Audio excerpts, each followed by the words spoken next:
Ecco via 4 novembre il sabato mattina. Il traffico non è nemmeno lontanamente paragonabile a quello dell'ora di punta in una giornata lavorativa, eppure chiunque frequenti Cassano sa che l'innesto di via Bonicalza su via 4 novembre è di quelli che ha bisogno di una revisione. La chiedono soprattutto quanti venendo da Busto vorrebbero entrare in città e ora devono fare i conti con il traffico legato ai semafori. Da tempo si parla di una doppia rotonda.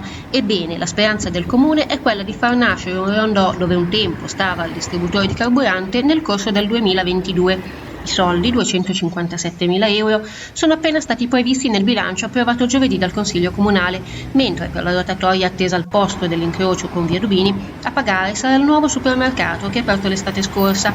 In entrambi i casi la svolta dipende dall'acquisizione dei terreni, che finora è andata a rilento. Ma a questo punto le previsioni del municipio, messe nero su bianco, dicono che la situazione potrebbe cambiare a breve.